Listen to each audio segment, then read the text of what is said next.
안녕하세요. 저는 강동훈이라고 합니다. 올해 65살이 됐습니다. 제 이야기가 누군가에게 도움이 되길 바라는 마음으로 용기를 내 이렇게 제 실패담을 공유하려 합니다. 퇴직 후 캠핑카를 산 것이 제 인생 최대의 실수였고, 불과 6개월 만에 2천만 원짜리 철 덩어리가 되어버렸습니다. 저는 지방국립대 경영학과를 졸업하고 1990년에 중견 제조업체에 입사했습니다. 당시 70년대 가난했던 시절을 지나 대학을 졸업하고 중견기업에 취직했다는 것이 얼마나 자랑스러웠는지 모릅니다. 말단 격리직원으로 시작해 재무팀장까지 승진했지만 그 이상은 올라가지 못했습니다. 저는 회사에서 항상 신중한 편이었습니다. 재무팀에서 일하다 보니 돈 관리에 철저했고 의사결정을 할 때도 항상 손익을 따져보는 성격이었죠. 처음 회사에 들어갔을 때는 제 앞에 놓인 30년이란 시간이 얼마나 긴지 상상도 못했습니다. 그런데 세월이 참 빠르더군요. 결혼하고 아이들 키우고 집장만 하고 정신없이 살다 보니 어느새 정년이 2해 앞으로 다가왔습니다. 그때 회사에서 명예퇴직을 제안했고 저는 망설임 없이 수락했습니다. 퇴직식 날 동료들이 꽃다발을 건네며 축하해줬습니다. 제 앞에는 퇴직금 1억 8천만 원, 퇴직연금 5천만 원, 그리고 그동안 모아둔 적금 7천만 원, 3억 원에 가까운 돈이 통장에 있으니 든든했습니다.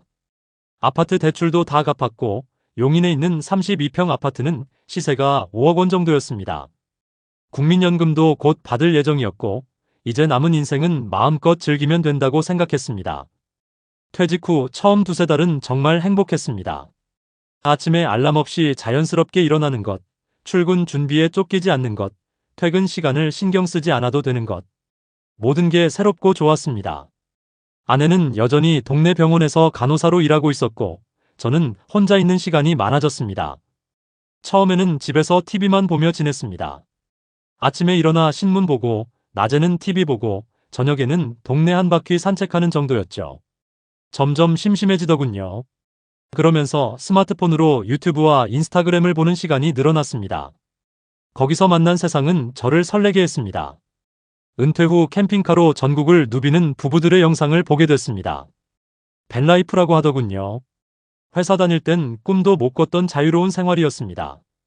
매일 다른 풍경을 보며 아침을 맞이하고 원할 때 떠나고 원할 때 머무는 그런 모습을 보면서 이게 바로 내가 원하던 삶이라는 생각이 들었습니다.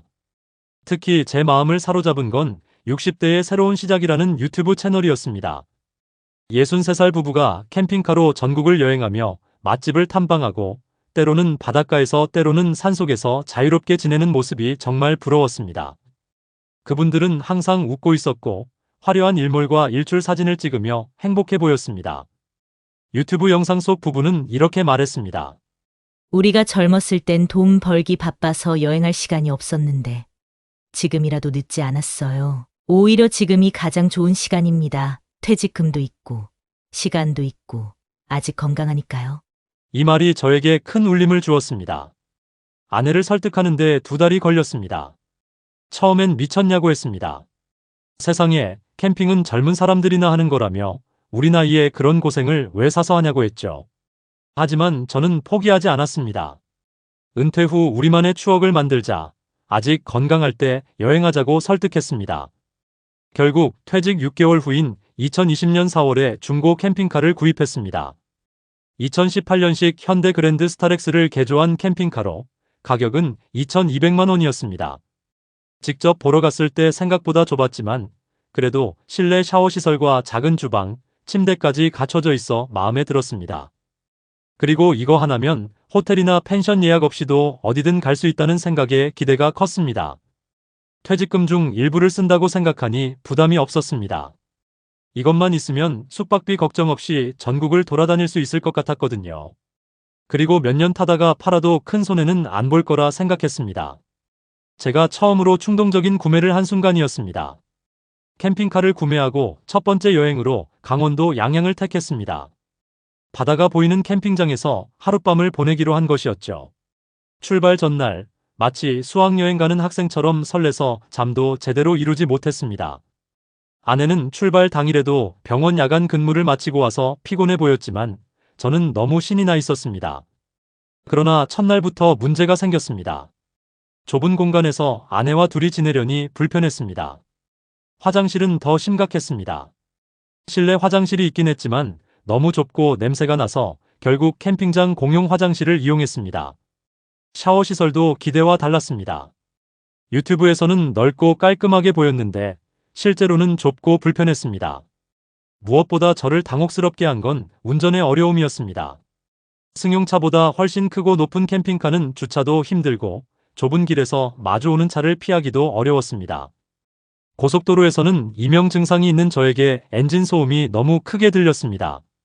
갈비뼈가 울릴 정도의 진동은 제게 큰 고통이었습니다. 유튜브에선 보이지 않았던 현실이었습니다. 도착해서도 캠핑장 자리 잡기, 텐트 설치, 전기 연결, 가스 연결. 모든 게 처음이라 힘들었습니다. 게다가 그날따라 비가 왔는데 루프에서 물이 새는 문제까지 발생했습니다. 판매자가 말하지 않았던 누수 문제였습니다. 첫날 밤은 정말 최악이었습니다. 불면증이 있던 저는 낯선 환경에서 전혀 잠을 이루지 못했습니다. 밤새 비가 내리는 소리, 옆 텐트에서 들려오는 이야기 소리, 딱딱한 침대. 아침이 되어서야 겨우 한두 시간 눈을 붙였습니다. 아내도 펜션에 가면 된다며 불만을 토로했습니다. 그래도 포기하지 않았습니다. 아마 첫 경험이라 서툴러서 그럴 거라 생각했습니다. 두 번째 여행은 한 달 후에 충북 단양으로 계획했습니다. 이번에는 좀 더 많이 준비했습니다. 캠핑 용품을 추가로 구입했고 온라인 카페에서 초보자 팁도 찾아봤습니다. 텐트 치는 법부터 전기 연결하는 법까지 유튜브로 공부했습니다. 하지만 두 번째 여행도 순탄치 않았습니다. 단양으로 가는 길은 산길이 많았는데 굽이진 도로에서 캠핑카를 운전하는 것이 생각보다 어려웠습니다. 뒤에서 경적을 울리는 차들 때문에 스트레스도 받았습니다. 캠핑장에 도착했을 때는 이미 지쳐 있었습니다. 그날도 비가 내렸습니다. 봄비라 그리 세차지는 않았지만 캠핑카 안에서 하루 종일 갇혀 있어야 했습니다. TV도 안 나왔고 와이파이도 잘 터지지 않았습니다. 아내는 책을 읽다가 잠이 들었고 저는 창밖으로 내리는 비를 바라보며 왜 이런 선택을 했는지 의문이 들기 시작했습니다. 저를 더 놀라게 한 건 예상치 못한 관리 비용이었습니다. 캠핑카는 자동차세와 보험료가 일반 승용차보다 비쌌습니다. 연간 자동차세만 60만 원, 보험료도 80만 원에 달했습니다. 게다가 6개월마다 해야 하는 정기점검, 타이어 교체, 각종 캠핑 장비 구입까지 생각보다 많은 돈이 들어갔습니다. 첫 해에만 400만 원 가까이 들었습니다. 한 달에 한 번 쓸까 말까 한데 이 정도 비용이면 그냥 펜션이나 호텔을 이용하는 게 낫겠다 싶더군요. 주차 문제도 심각했습니다. 저희 아파트 단지에는 캠핑카 주차 공간이 따로 없어 인근 유료 주차장을 월 20만 원에 계약해야 했습니다. 매번 캠핑카를 가지러 가는 것도 번거로웠습니다. 아파트에서 차로 10분 거리였는데 비가 오는 날이나 더운 날에는 그 10분도 귀찮았습니다. 세 번째 여행 후 저는 제가 캠핑 생활에 맞지 않는다는 것을 깨달았습니다. 불면증이 있는 저에게 낯선 곳에서의 수면은 더욱 어려웠습니다. 딱딱한 침대, 주변 소음, 밤중에 화장실 가기 불편함 등으로 제대로 잠을 이루지 못했습니다. 아내는 전날 밤 병원에서 야간 근무하고 와서 피곤해했고 저는 이명 때문에 야외에서 소리 듣는 게 힘들었습니다. 높은 혈압 때문에 짠 음식도 피해야 했는데 캠핑장에선 라면이나 삼겹살 같은 음식을 먹게 되더군요. 무엇보다 SNS에서 봤던 것처럼 아름다운 장소에 쉽게 주차할 수 없다는 현실에 직면했습니다. 인기 있는 캠핑장은 예약이 어려웠고 아무 곳에나 주차했다가는 불법 주차로 과태료를 물어야 했습니다. 동영상에서 본 한적한 바닷가나 호숫가는 대부분 캠핑카 출입이 금지되어 있었습니다. 결국 늘 캠핑장을 이용해야 했는데 그렇게 되면 숙박비 절약이라는 캠핑카의 장점도 사라졌습니다. 끝내 마지막 여행 이후 6개월 동안 캠핑카는 주차장에 방치되었습니다. 월 주차비 20만 원은 계속 나가는데 사용은 하지 않는 상황이 되었습니다. 그 사이 배터리는 방전되고 타이어는 바람이 빠졌습니다. 매번 가서 시동을 걸어주고 점검해야 한다는 것도 스트레스였습니다. 2천만 원짜리 철덩어리가 됐습니다. 매달 20만 원씩 주차비만 내고 있으니 그것도 스트레스였습니다. 팔아야겠다고 마음먹었지만 생각보다 쉽지 않았습니다. 코로나19 이후 캠핑카 시장이 과열되었다가 급격히 식으면서 중고 캠핑카 가격도 폭락했습니다. 2,200만 원에 산 캠핑카를 내놓았지만 최고 제한가는 1,500만 원에 불과했습니다. 6개월 만에 700만 원이 날아간 셈이었습니다. 거기에 각종 유지비, 캠핑 장비 구입비까지 합하면 1,000만 원 가까이 손해를 본 것이었습니다. 퇴직금의 상당 부분이 허무하게 사라졌습니다. 돈 문제로 아내와 갈등이 생겼습니다. 간호사로 일하던 아내는 캠핑카 구입 당시 반대했었고 결국 그 우려가 현실이 되자 실망감을 감추지 못했습니다. 당신이 책임져라는 말만 반복하더군요. 당연한 반응이었습니다. 퇴직 후 가장 큰 자산인 퇴직금을 허무하게 날린 셈이니까요. 자녀들에게도 말하지 못했습니다. 특히 공무원인 38살 아들은 재정관리에 철저한 성격이라 아버지의 충동구매를 이해하지 못할 것 같았습니다. 그리고 해외에 거주하는 35살 딸에게도 이런 실패담을 들려주고 싶지 않았습니다. 결국 경제적 손실에 대한 부담은 저 혼자만의 비밀이 되었습니다. 밤에 잠이 안 올 때마다 왜 그런 결정을 했을까 후회했습니다. 불면증이 더 심해졌고 혈압도 오르더군요. 의사는 스트레스를 줄이라고 했지만 손실을 생각하면 그게 더 스트레스였습니다. 퇴직 후 우울감도 찾아왔습니다. 회사에서는 재무팀장으로 신중한 결정을 내리던 사람이 은퇴 후에는 이런 실수를 했다는 자책감이 컸습니다. 이명 증상도 스트레스로 인해 악화되었습니다. 가장 큰 문제는 앞으로의 노후 계획에 대한 확신이 흔들렸다는 것입니다. 제가 이렇게 현명하지 못한 결정을 또 내리면 어쩌나 하는 두려움이 생겼습니다. 우리 부부의 노후 자금은 충분하다고 생각했지만 이런 식으로 돈을 잃는다면 나중에 문제가 생길 수 있다는 불안감이 들었습니다. 그렇게 팔아야 할지 말아야 할지 고민하는 동안에도 주차비는 계속 나갔습니다. 월 20만 원씩 6개월이면 120만 원입니다. 아내는 이제 그냥 팔라고 했습니다. 손해보는 것보다 계속 돈 쓰는 게 더 크다는 거였죠. 맞는 말이었습니다. 팔기 전에 마지막으로 한 번 더 여행을 떠나보기로 했습니다. 아내는 가고 싶지 않다고 했지만 저 혼자서라도 가보고 싶었습니다. 경기도 가평으로 떠났습니다. 호수가 보이는 캠핑장을 예약했습니다. 이번엔 날씨가 좋았습니다.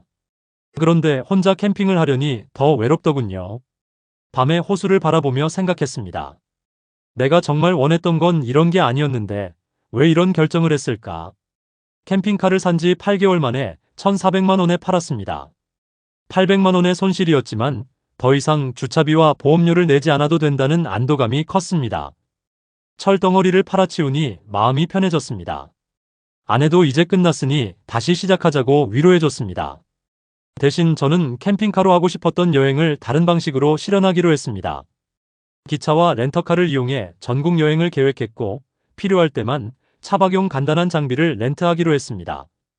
이렇게 하면 유지비 부담 없이 여행을 즐길 수 있었습니다. 하지만 여전히 무엇인가 새로운 취미가 필요했습니다. 퇴직했다고 집에만 있으면 우울해질 것 같았습니다. 어느 날 아침 일찍 일어나 집 근처 중랑천을 산책하다가 다양한 새들이 있는 것을 발견했습니다. 예전부터 가지고 있었던 디지털 카메라로 새들을 찍어보았습니다. 처음엔 그냥 심심풀이였는데 점점 재미가 붙기 시작했습니다. 매일 아침 일찍 일어나 2시간 정도 산책하며 새를 관찰하는 것이 일상이 됐습니다. 건강에도 좋고 돈도 많이 들지 않았습니다. 고혈압도 좋아지고 불면증도 나아졌습니다.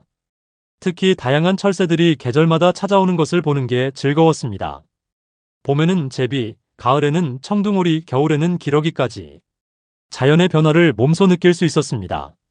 점차 실력이 늘면서 지역 철새 동호회에 가입했고 가끔 철새 도래지로 당일치기 여행을 다니기 시작했습니다. 동호회를 통해 새로운 친구들도 사귀게 되었습니다. 같은 또래 퇴직자들도 많았고 젊은 사람들도 있었습니다. 세대 차이를 넘어 새라는 공통 관심사로 이야기를 나누는 것이 즐거웠습니다. 손실된 퇴직금을 만회하기 위해 노력도 했습니다. 일주일에 2번 근처 대학의 경영학과에서 회계 실무 강의를 맡게 되었습니다. 30년 재무팀 경력을 살려 학생들에게 실무 경험을 전하는 일이었습니다. 한 학기에 200만 원 정도 받았습니다. 큰 돈은 아니었지만 정신적으로 도움이 됐습니다. 다시 사회에 필요한 사람이 된 느낌이랄까요? 게다가 학생들과 교류하며 활력을 얻었습니다. 아내는 6개월 후면 간호사 일을 그만두고 퇴직할 예정이었습니다. 그래서 퇴직 후 여행 계획도 더 현실적으로 수정했습니다. 캠핑카 대신 기차 여행, 크루즈 여행 등을 계획하고 매달 여행 자금을 조금씩 모았습니다. 아내가 좋아하는 방식으로 편안하게 여행하는 것이 중요하다는 것을 깨달았습니다. 지금 생각해보면 제 실패의 가장 큰 원인은 남의 행복을 그대로 베끼려 했다는 점입니다. 유튜브에서 본 부분은 원래 캠핑을 좋아하던 사람들이었을 겁니다. 그들에게 맞는 라이프 스타일을 단순히 따라했을 뿐이었죠. 은퇴 후에 갑자기 새로운 사람이 되지는 않습니다. 회사 다닐 때 여행을 즐기지 않던 사람이 갑자기 여행가가 되지는 않습니다. 자신의 본래 성향과 건강 상태를 고려해야 합니다. 저는 요즘 철새 동호회 모임에서 자신의 실패담을 공유하며 후배들에게 조언합니다. 충동 구매는 언제나 후회로 이어집니다. 특히 퇴직금은 다시 벌기 어려운 돈입니다. SNS에서 보여주는 화려한 모습 뒤에는 보이지 않는 고충이 있다는 걸 기억하세요. 남의 행복을 부러워하기보다 나에게 맞는 행복을 찾는 게 중요합니다. 이제 저는 철새 사진으로 블로그를 운영하며 지역 카페에서 작은 전시회도 열었습니다. 화려하지는 않지만 제게 맞는 행복을 찾아가고 있는 중입니다. 이명 때문에 새소리를 완전히 듣지는 못하지만 새들의 움직임을 관찰하고 사진으로 담는 것만으로도 충분히 행복합니다. 실패에서 배운 게 있다면 나이 들어서도 새로운 도전은 필요하지만 그 도전이 내 성향과 현실에 맞아야 한다는 점입니다. 이제는 SNS 속 남의 행복이 아닌 내 행복을 찾아가고 있습니다. 가끔 아내와 함께 서촌 일대를 걷다 보면 아내가 말합니다. 캠핑카 산 것도 결국엔 좋은 경험이었다고요. 그렇게 큰 돈을 잃었지만 인생에서 중요한 교훈을 얻었으니까요. 돈을 잃었지만 지혜를 얻었다는 말이 이럴 때 쓰는 말인가 봅니다. 제가 걱정했던 것과 달리 아들에게 이 이야기를 털어놓았을 때 의외로 아들은 이해해 주었습니다. 오히려 아버지가 새로운 시도를 했다는 것 자체가 대단하다며 격려까지 해주었습니다. 해외에 있는 딸도 영상통화로 제 새 사진을 보여주면 항상 감탄합니다. 가족들의 이해와 응원이 큰 힘이 되었습니다. 이제 저는 캠핑카 구매로 인한 금전적 손실을 거의 잊었습니다. 대신 매일 아침 새를 찾아 나서는 시간을 소중히 여깁니다. 지난달에는 동호회 회원들과 함께 철원 철새 도래지까지 다녀왔습니다. 두루미 가족을 만났는데 그 모습을 카메라에 담는 순간의 기쁨이란 돈으로 살 수 없는 행복이었습니다. 아내도 이제 곧 퇴직입니다. 함께할 시간이 더 많아질 텐데 우리는 작은 여행부터 시작할 계획입니다. 기차 타고 가는 여행, 하루나 이틀 정도의 짧은 여행으로 시작해서 점차 범위를 넓혀갈 생각입니다. 아내는 제주도를 가보고 싶어 합니다. 30년 간호사 생활을 하느라 제대로 된 휴가도 없었으니 이제는 아내가 원하는 여행을 해야겠습니다. 저는 이제 철새뿐만 아니라 도시의 야생 조류도 관찰합니다. 까치, 직박구리, 참새 같은 흔한 새들의 일상도 사진으로 담습니다. 그리고 그 사진들을 블로그에 올리고 이야기를 씁니다. 처음엔 그냥 취미로 시작했는데 요즘은 제 블로그를 찾는 분들이 꽤 있습니다. 같은 취미를 가진 분들, 은퇴 후 새로운 시작을 고민하는 분들. 제 실패담과 새로운 시작이 누군가에게 위로가 된다면 그것만으로도 의미가 있다고 생각합니다. 최근에는 지역 복지관에서 노인분들을 위한 디지털 카메라 사용법 강의도 시작했습니다. 제가 카메라를 잘 다루진 못하지만 초보자의 눈높이에서 설명해드리니 반응이 좋습니다. 특히 스마트폰으로 사진 찍는 법, 사진 편집하는 법 등을 알려드리면 정말 좋아하십니다. 제가 은퇴 후 허무하게 보냈던 그 시간들이 이제는 다른 분들을 돕는 데 쓰이고 있습니다. 아들이 얼마 전에 이런 말을 했습니다. 아버지가 캠핑카를 사고 실패한 경험이 오히려 자신에게 큰 교훈이 되었다고요. 은퇴 후 계획을 지금부터 세우게 되었다면서요. 제 실패가 아들에게 교훈이 된 것 같아 조금은 위안이 됩니다. 요즘 들어 갑자기 떠오르는 생각이 있습니다. 제가 캠핑카를 산 이유는 무엇이었을까요? 어쩌면 은퇴 후 정체성의 상실감 때문이었을지도 모릅니다. 30년간 회사에서 인정받던 사람이 갑자기 아무것도 아닌 사람이 되었다는 느낌.